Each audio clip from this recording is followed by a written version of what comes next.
이사야 23장 15절에서 18절 말씀입니다. 그날부터 두루가 한 왕의 연한같이 70년 동안 잊어버린 바 되었다가 70년이 찬 후에 두루는 기생의 노래같이 될 것이라.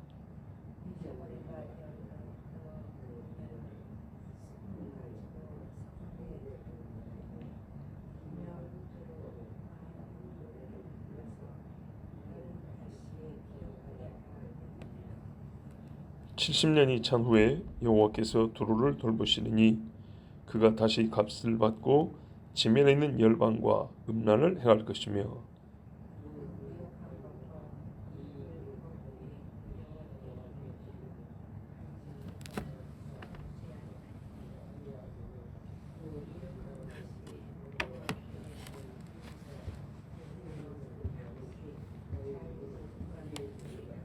아멘. 두루가 하나님의 심판을 받아서 끌려갑니다. 이 멀리 나라로 끌려갔는데, 그날부터 망하고 끌려간 후에 70년이 지나면 하나님이 그들을 다시 돌아오게 한다는, 마치 유다에게 주신 약속과 같은 말씀입니다. 15절을 보면 두루가 한 왕의 연한같이 70년 동안 잊어버린 바 된다. 보통 왕들이 한 70년 살았는 모양이죠. 그래서 70년 동안은 사람들이 두루를 잊어버린다는 거죠. 왜? 그 땅에 없으니까요. 이제 옛날에 영화도 없고 하니까. 근데 70년이 찬 후에 두루는 기생들이 노래하는 것처럼 노래를 한다는 겁니다. 무슨 말인가? 16절에 보면 이런 노래가 있어요. 이게 두루에게 잘했다는 것이 아니고, 우리가 어떤 행사할 때 너 그냥 그 하던 대로 해 이렇게 하는 경우 있죠. 그렇잖아. 두루 너 살려면은 그래 그렇게 노래 부르고 다녀야지. 그래 그렇게 불러. 뭐 그래 너 잊혀졌던 창녀 아니냐.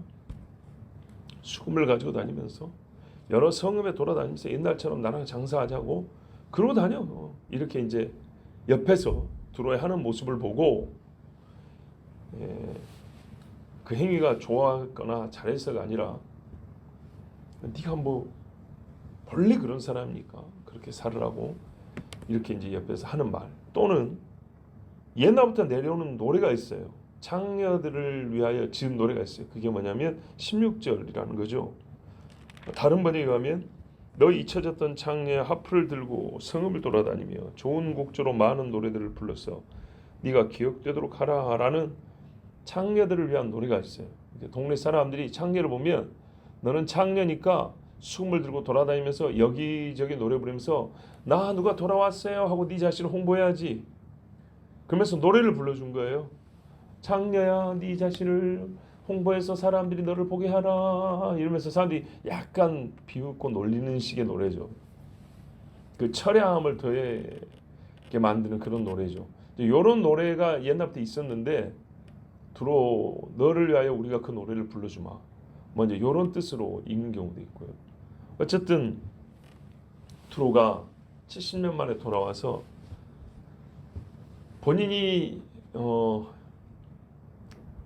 하는 행동이 그래서 사람들이 그 하는 행동을 보고 16절처럼 일컫는 것인지, 아니면 본래 창녀들을 위한 노래가 있었는데 그것을 두루에게 네가 이 노래를 부르면서 다녀라, 너를 위한 딱 그 노래다 그러면서 두루로 하여금 옛날 하던 대로 살 길을 마련하고 한 노래인지, 비슷한 말이지만 하여튼 두루가 뭘 하냐면 사람들 또는 다른 성읍에 쫓아다니면서 음란한 행동을 한다는 거예요. 누가 찬 게 아니랄까 봐. 17절에 보면 70년이 찬 후에 여호와께서 두루를 돌보시리니 그가 다시 값을 받고 지면에 있는 열방과 음란을 행할 것이며. 근데 이제 이게 문제가 되는 거예요. 여호와께서 돌보시면 음란한 일을 하나요? 그래서 이게 말이 안 되니까 하나님은 음란에 대해 벌하시잖아요. 그래서 이제 우리가 해석해 볼 때 하나님은 음란에 대해서 벌하시는 분인데, 어떻게 돌본다고 했을까? 그래서 음행에 적절한 하나님의 반응을 집어넣어서 번역을 한 경우도 있어요. 하나님이 70년 후에 너를 벌하시리니, 아니 벌받고 왔는데 또 벌하시리니, 이렇게. 왜? 음행이 뒤에 나오니까 그래야 맞다는 거예요. 그 말이 아니고 원문은 이래요. 70년이 지나면 하나님이 너를 이렇게 찾아오신다는 거예요. 찾아온 목적이 먹을 거 주면서 잘 키워주려고 돌봐주러 왔냐, 아니면 벌해주러 왔냐, 이건 잘 모르는데 보통 이 찾아왔다 할 때는 하나님이 이렇게 좀 규전보다 좋게 해주려고 오는 일이 많아요. 그래서 우리 번역에는 돌보신다 이렇게 번역을 한 것 같아요. 이게 뭔 말이냐 하면 이런 말이에요. 잘 봐보세요. 두로라는 나라가 무슨 성행위를 하는 건 아니잖아요. 그죠? 장사라고 살았잖아요. 장사라는 게 되면 값을 받는다고요. 그죠? 값을 받고 물건을 파는데 두로는 어쩌면 한 나라와만 교역을 한 게 아니라 많은 나라는 교역을 했다고요. 그래서 두로가 많은 나라와 값을 받고 교역한 것을 창기가 많은 남자와 돈을 받고 성행위를 하는 것에 빗댄 거예요.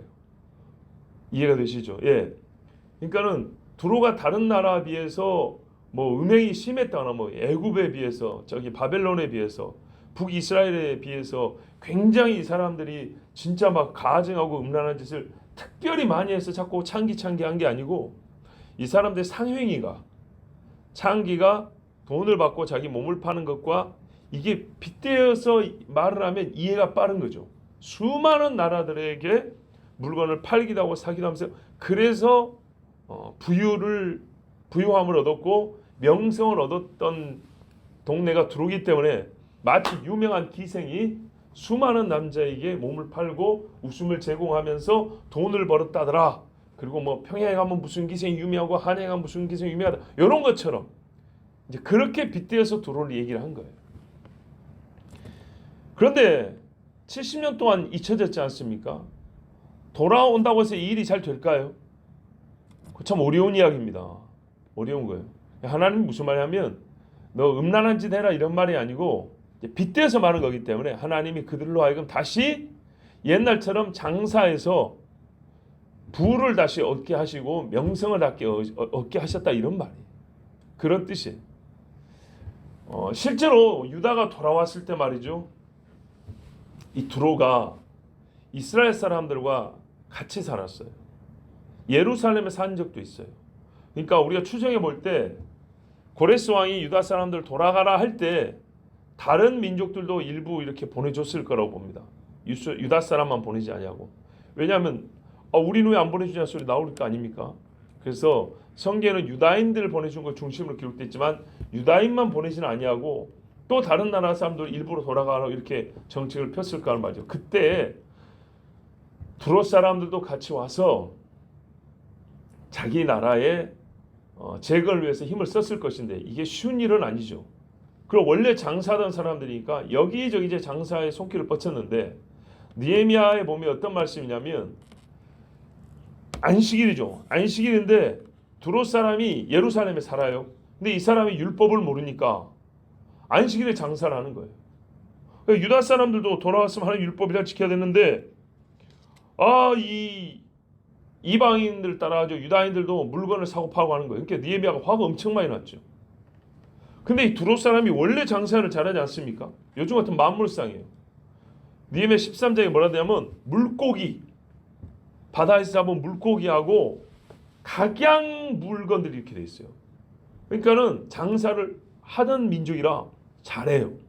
여러 물건들을 입수를 해가지고 와가지고 예루살렘에 쫙 펼쳐놓고 장사를 하니까 사람들이 귀한 물고기, 그거 산지잖아요. 또 처음 보는 물건들에 눈이 휘둥그레고 안식일인데도 예배 들어갈 생각하지 않고 그거 구경한다고 유로리 다니면서 나도 하나 사봅시다. 나도 이거 장사할 수 있을까? 막 이런 짓을 하니까 느헤미야가 화가 나가지고 막 쫓아내고 막 때리고 이제 이런 이야기가 나옵니다.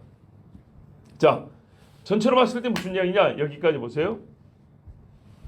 두로가 패망을 하고 끌려가고 거의 잊혀지다시피 했는데 70년이 되자 하나님이 다시 두로 사람들을 본국에 돌려보냈어요.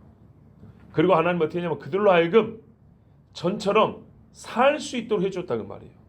그랬더니 그들이 옛날에 뭐 했냐면 수많은 민족과 나라들과 무역하면서 부를 취하고 명성을 얻었던 것처럼 다시 그 일을 하게 됐다 그 말이에요.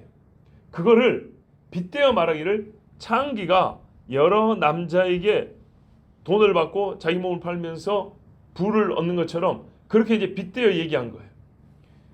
그러면 왜 제가 이렇게 두로에 대해서 조금 긍정적인 해석을 해주냐? 그 사람들이 뭐 회심을 하고 그 사람들이 뭐 아주 거룩하게 됐다 그런 말이 아니고 어느 정도 하나님께서 70년이 지나 왜냐면 벌 받는 해가 70년이지 않습니까? 그럼 끝났으면 다시 기회를 주지 않겠어요? 그러니까 전체적인 맥락은 다시 기회를 주는 때를 지금 얘기하고 있다 이 말이죠. 그래서 우리 번역에 여호와께서 그를 돌보시리라는 말이 뒤에 음행이 나왔는데 이게 무슨 말이지?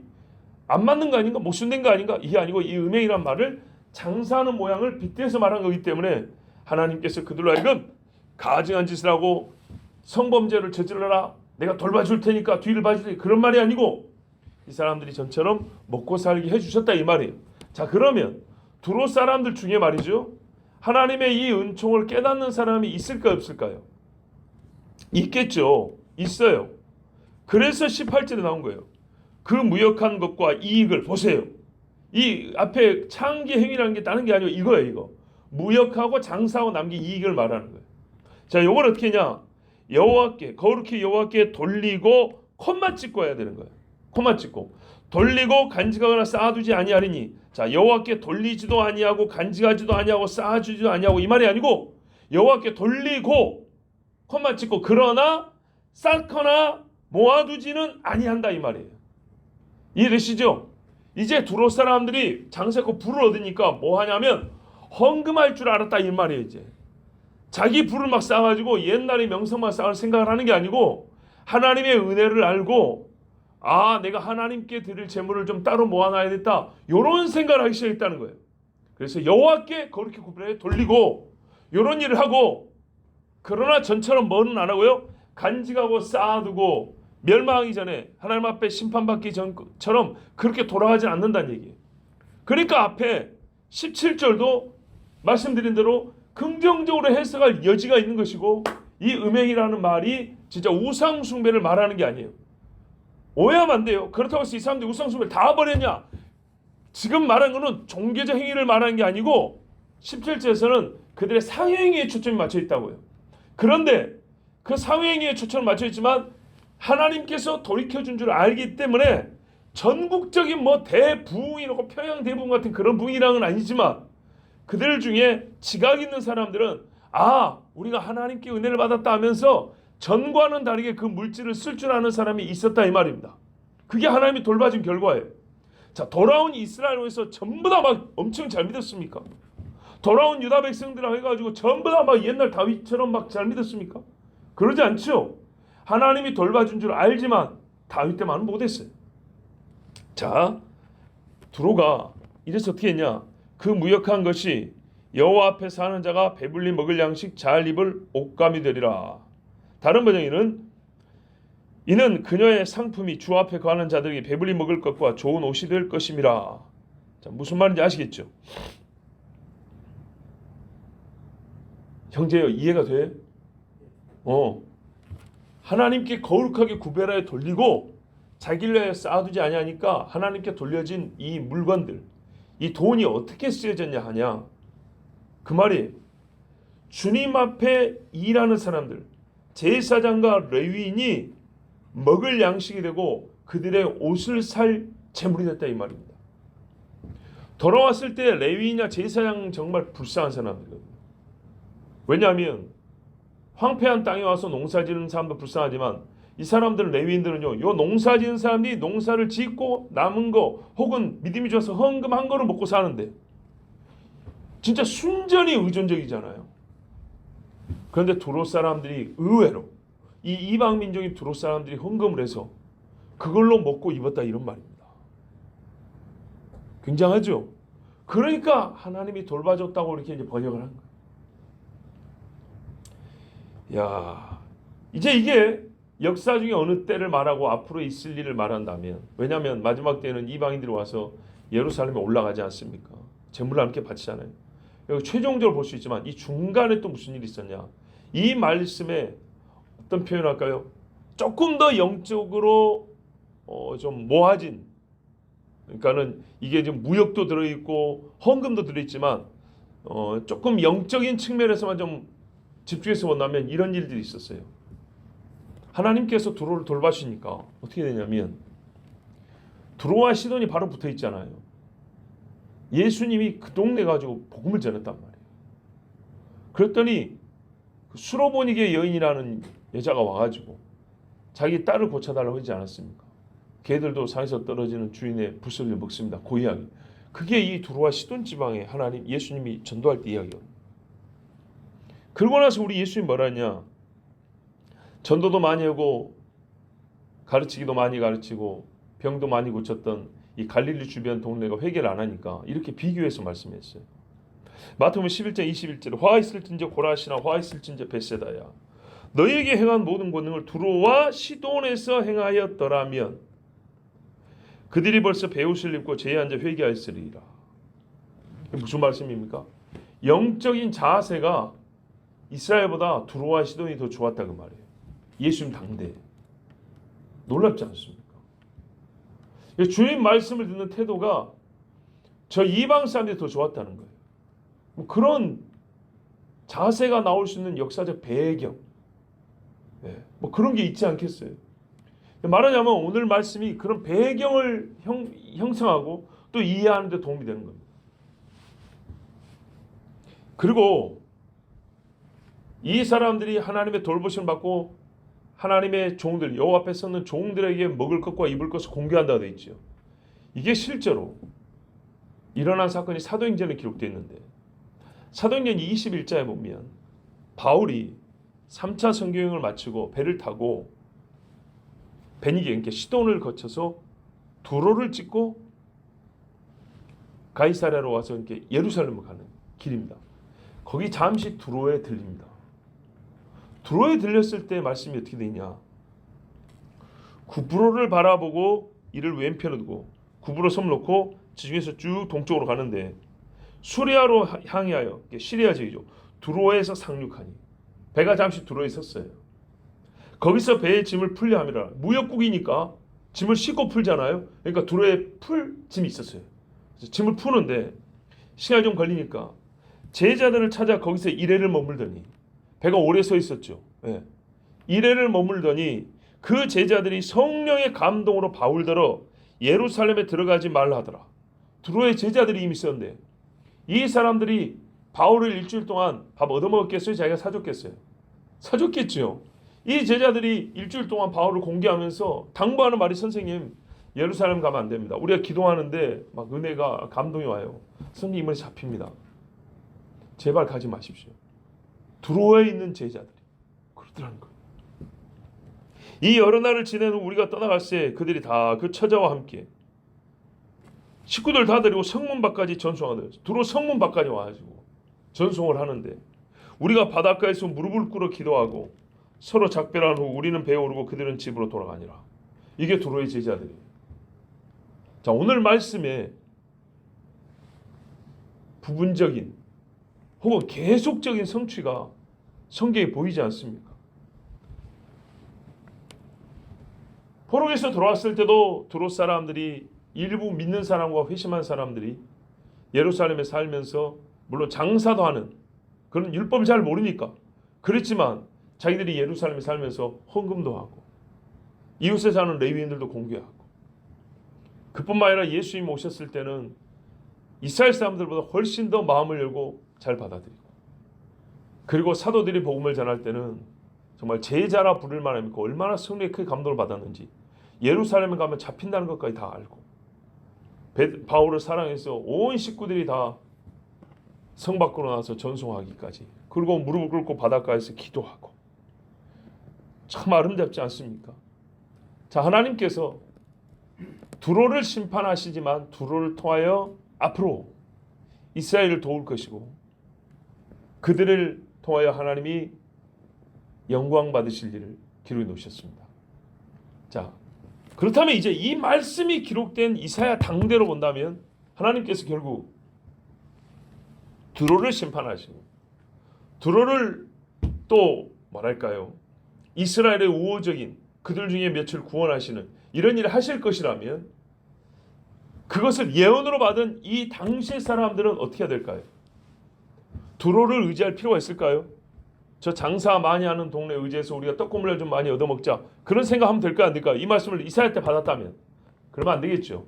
아, 하나님이 지금 들어보니까 바벨론, 마수르, 애굽, 블레셋 온 나라들 민족들 이렇게 하나님이 심판하고 또 이들 중에 어떤 일은 마수르, 애굽 막 대로가 이어지고 막 그렇게 회복하시는구나.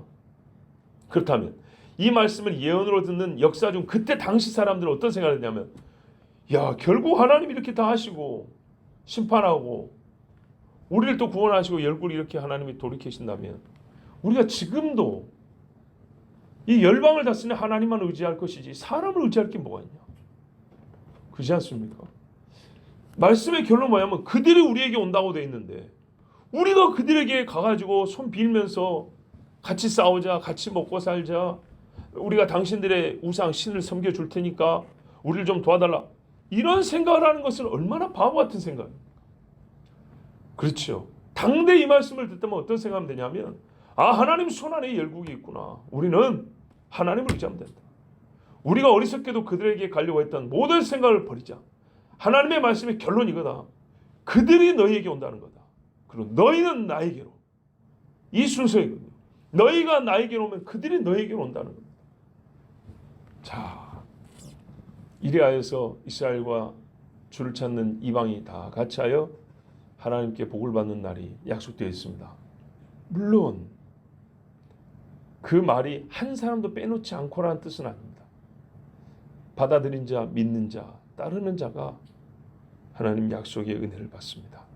기도하겠습니다. 아버지 하나님 감사합니다. 오늘 월요일 아침에 또 주의 자녀들 부르시고 주를 찾게 해주셔서 감사합니다. 아버지 하나님, 땀을 흘리며 거친 호흡을 들이마시고 내쉬면서 주님 앞에 나온 것은 주께서 나를 부르신다는 확신, 그리고 내가 주님 앞에 나아가야 되겠다는 내 믿음의 의지가 나를 움직였습니다. 아버지 하나님, 그래서 주님의 말씀도 들었습니다. 주님, 오늘 우리가 해야 할 게 무엇입니까? 사람에게 손 내밀고 사람에게 의지하지 말고 하나님께 손을 뻗고 하나님께 간구하는 오직 하나님이 도우시는 은혜를 얻게 하여 주시옵소서. 내가 사람에게 가면 내가 하나님을 떠나는 것이 되고 내가 하나님께 가까이 하면 사람이 나에게로 와서 우리가 같이 하여 주를 섬기게 됩니다. 이 은혜를 우리 모두 입게 하여 주시옵소서. 예수 그리스도의 이름으로 기도하옵나이다. 아멘.